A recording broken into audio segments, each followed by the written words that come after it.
A very good morning to all my dear students, and we are onto the industrial pharmacy.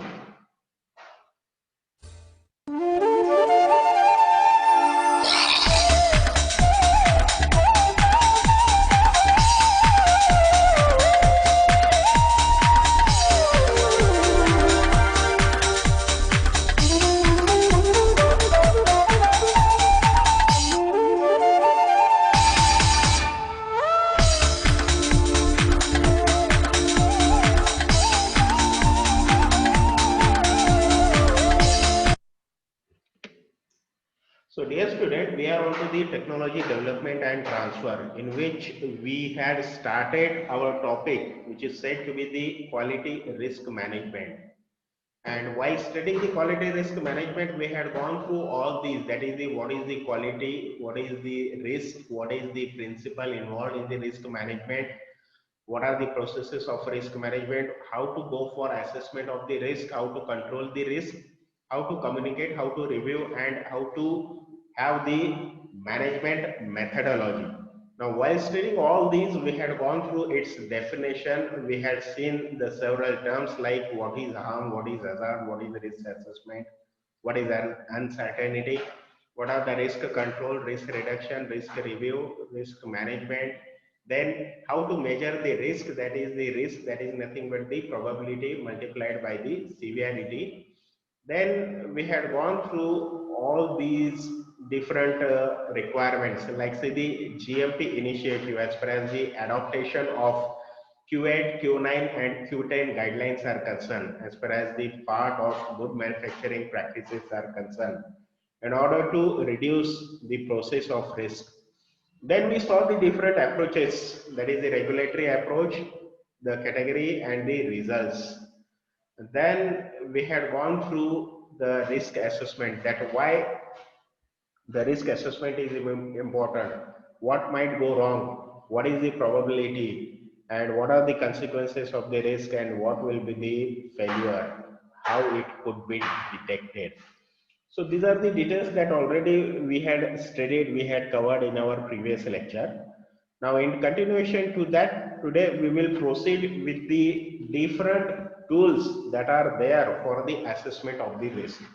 Now before directly going to all these tools and all, what these are, what are their long form and how these are carried out, before that, just I want to share with you one example, that we are talking about the quality risk management, isn't it? That means in case of pharmaceutical sector, we are dealing with that of the health related product, and these products, they will require the quality, and while maintaining the quality, sometimes there is a involvement of the risk up to certain degree. Now what kind of that risk is there? It should not affect the quality. What is its severity, what is its occurrence, what is its probability, and how it is going to be detected. That is most important. And based on severity, we have to go for identification, we have to go for assessment, we have to go for reviewal, we have to go on reducing the risk further in future. We have to take these steps, we have to carry out the procedures, we have to go for modifying the processes, so that the same risk should not occur. And while carrying out all these steps, again it is important that while reducing the risk, the same should not go for creating some another risk. Now, in order to understand this, let us take an example of classical, that is the use of the disintegrant. If quantity of disintegrant that is getting increased, that will lead to very quick disintegration, very fast disintegration will occur. But sometimes this quick disintegration that may lead to release of the product sudden into the gastric stomach. Let us say, for example, if it is the aspirin, so sudden release of this irritant drug, that will lead to that of the gastric irritation. So in such a case, again, the release of the drug or the addition of the disintegrant, that is not favorable. So we may have to go on reducing the addition of the quantity of the disintegrant. But if we will go on reducing the quantity of the disintegrant, it may lead to another problem. On one hand, we are reducing one problem, but on the same time, on the another hand, it is getting increasing the another problem. Like say there is a delay in the release. Now, when there is a delay in the release, that will lead to the like taking much more time to go into the solution, which ultimately affects or which ultimately delays the process of absorption, isn't it? So based on one risk reduction, the same should not go for giving the another risk. So we need to carefully monitor this process also, right? Now, why it is important to have the risk analysis? Let us say, for example, if we want to go to Kashmir, right? Nowadays it is not possible to go at Kashmir because of the pandemic and all, but let us assume the situation of say few 6 to 7 months before. If we want to plan to go for the Kashmir, what we used to do, let's say for example we had a time duration with us for say 4 to 5 days. Within 4 to 5 days we have to manage our trip to Kashmir, correct? So we have to go for planning, we have to go for assessing the different kinds of the risk, isn't it? Let's say if we'll be having the 5 days, within 5 days only we have to finish our trip. Now if we want to finish within 5 days, how we will go for planning, whether we have to go for by road, by train or by flight. If we go by train or road, it will be taking 2 to 3 days to reach there, isn't it? So in that case I may have the approach, I may have the option of going for by the flight. Now if I have to go by the flight, what will be the risk? It requires the larger amount of input of the money, isn't it? So if I go by road or by train, it will be at an affordable rate. So there is a risk of involvement of the economy, or I have to give input of much more amount of money. Okay, I have to go there, how, where I should stay. So for that again there is a risk where I should stay. If I go there, if I search there the hotels, I may get cheated by someone, isn't it? So in that case I have to go for planning, I have to book the accommodation from here itself, isn't it? Now I have to go to the Kashmir. Here the climate is different, here it is hot. At Kashmir there is a much more cold environment, isn't it? So again that will associate it with the risk. So I have to go with the some clothing which will protect myself from the cold. Okay, I am going with my family, isn't it? The health of everyone, that is different, health issues are there. So whether if I go there and whether I will be in reach of doctors or not, so in that case I have to take the medicines with me, isn't it? So what all these involve, we are calculating the risk, we are predicting the risk, we are forecasting the risk. And while forecasting all these risks, we are making planning, we are making budget, and according to that we are taking step in order to avoid the risk, so that I can complete my trip to Kashmir within 4 to 5 days in a healthy condition without affecting myself and my family members, isn't it? So in the same way, in case of pharma field, we have to go for prediction, we have to go for forecasting all these risks, because the products that are related with the health of an individual, and there should not occur any kind of harm, any kind of health hazard. If it is going to be occurring, then what is its severity, whether it is mild, whether it is moderate, whether it is severe, how frequently it is going to be occurring, whether it is occasional, whether it is frequently occurring, or whether it is occurring daily, whether it is occurring weekly, whether it is occurring yearly or monthly. All these analysis need to be done, and in order to do all these analysis, we are having the different tools with us. So we had the many formal tools that are available in order to manage the risk. So all these are listed here onto this particular slide. What it is the FTA is the fault tree analysis. We have to find out where the wrong is going on, where the fault is going on. It involves the analysis of the fault. FMEA is what? Failure mode effect analysis. What is the failure mode? Where the particular wrong things are going on and how it will affect. So the analysis of this, that will involve the FMEA tool or the FMEA method. HACCP, hazard analysis and the critical control point. Critical control time point. What does it mean? Let's say for example there is a tablet, isn't it? The slight alteration into the adjustment of the weight of the tablet, right? So there is adjustment of the weight, that is the critical point, which will leads to the failing of getting the weight variation test. HAZOP is what? Hazard operability analysis.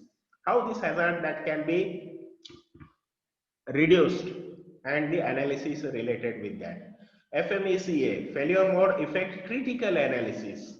What is its effect? How critically that can be analysis, how it is significant.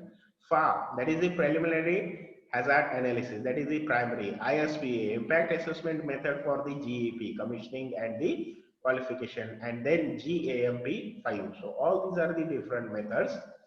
In that, the very first, that is the FTA, that is nothing but the fault tree analysis. So where we have to go for identifying the fault where the things are going wrong.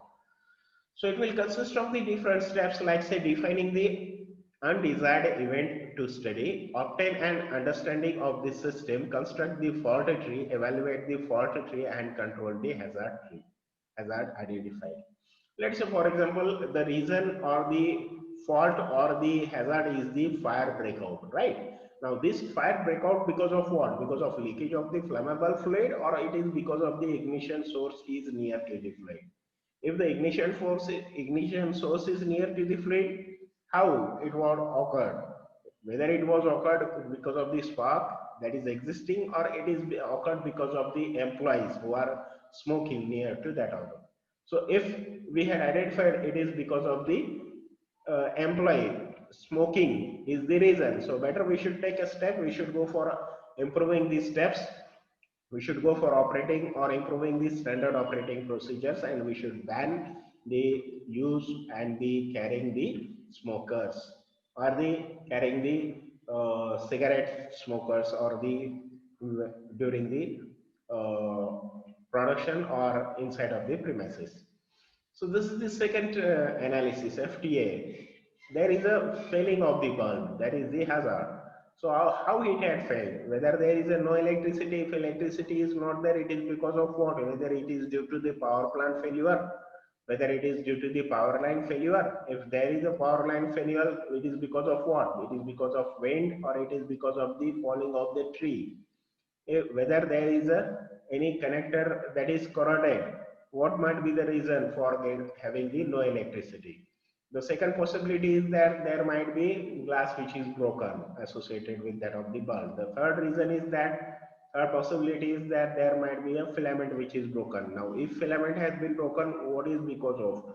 Whether the material that was impure, or whether there was vibrations, whether there was any shaking, whether there was any kind of earthquake which had led to the vibrations and which had led the filament to break, and that will lead to the failure of the bulb and there is a darkness, or whether it is because of the leakage of the vacuum which is there into the bulb. So in this way one has to go for doing the analysis, and that can be done in the basis, on the basis of the tree. So that is said to be the fault tree analysis.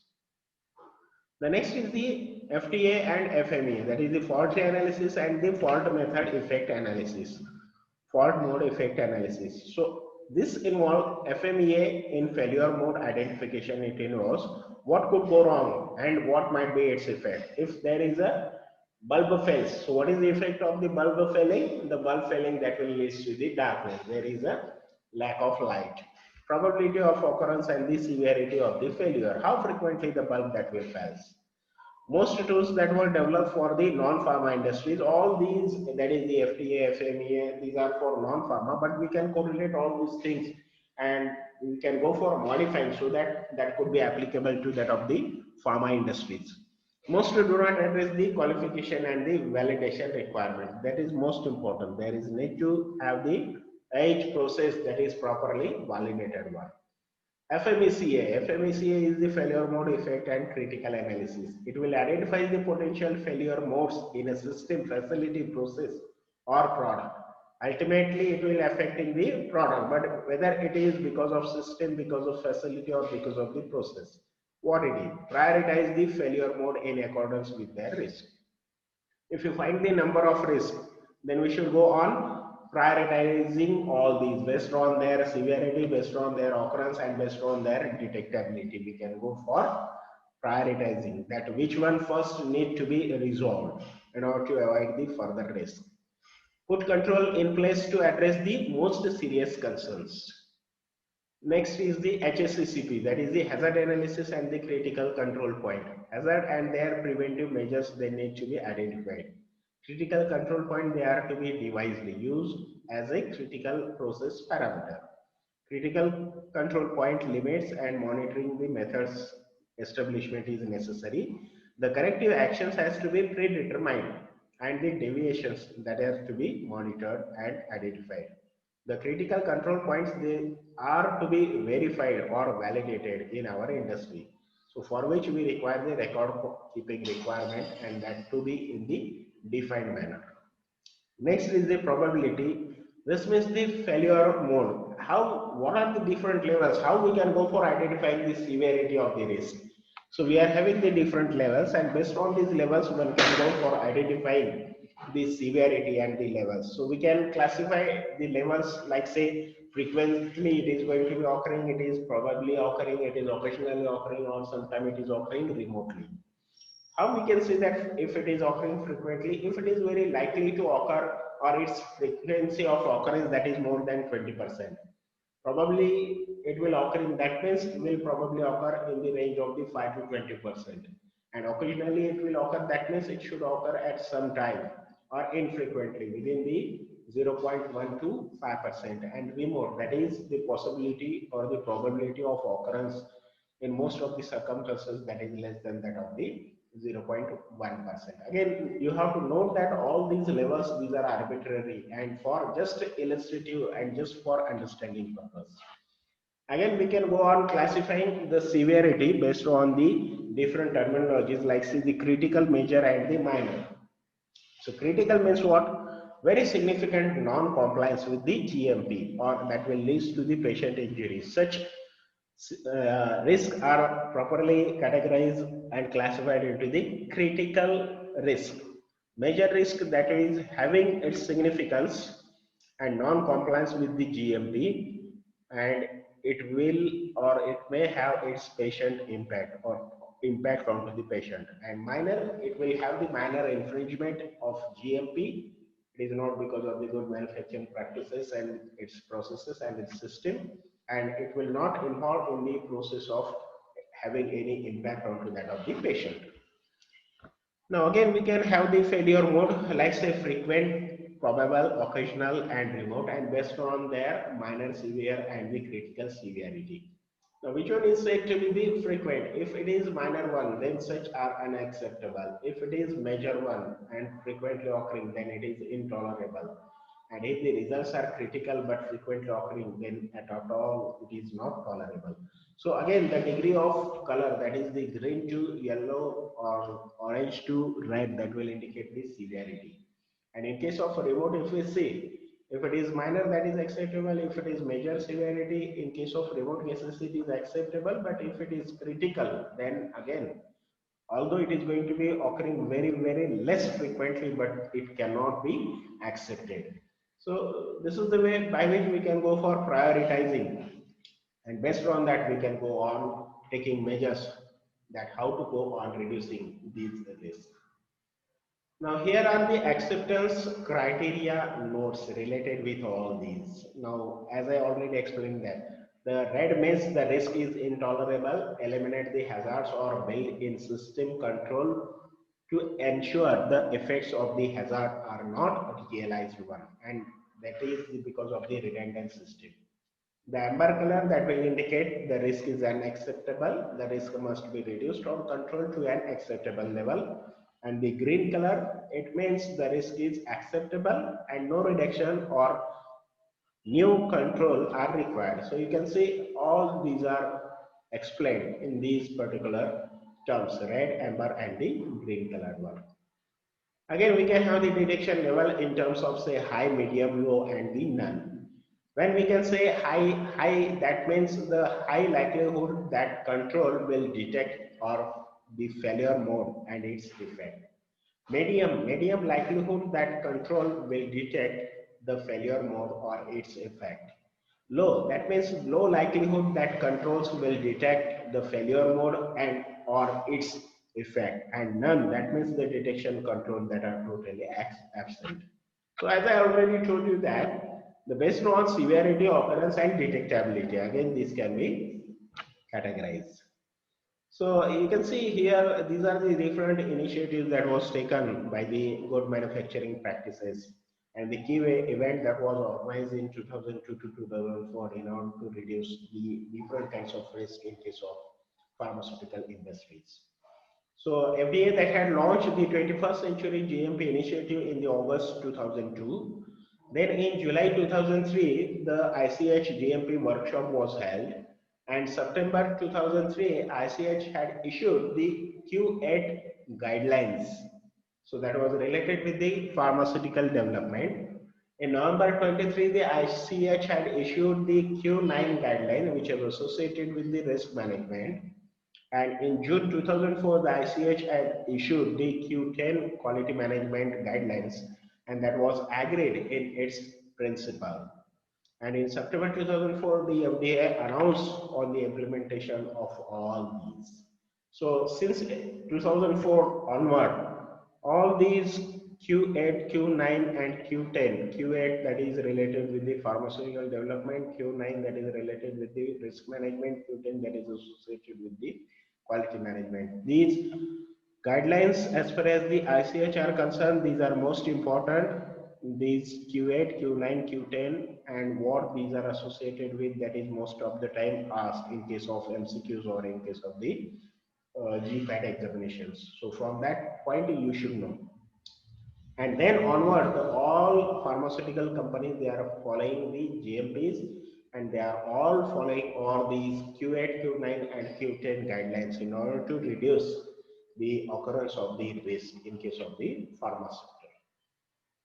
So now in conclusion, what one has to tell, the quality risk management, it will provide a useful process that will enable both industry and regulators to focus on what is important for the patient.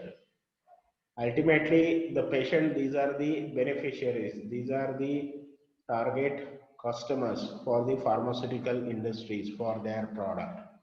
So what is important for the patient, that is most important for the pharmaceutical manufacturers. And from that point of view, they must go for managing all these risks. That is the in terms of the quality risk management.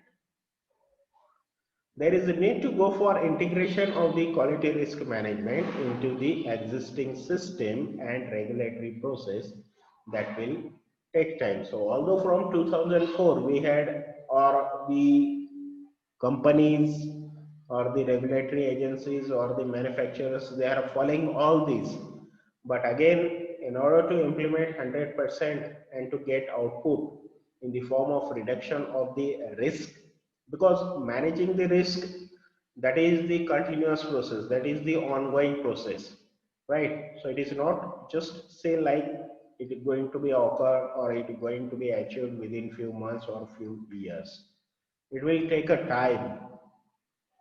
So strict adherence to the ICH Q8, Q9 and Q10 together, that will enable the pharmaceutical community, pharmaceutical manufacturers to move towards the desired state for the 21st century quality management.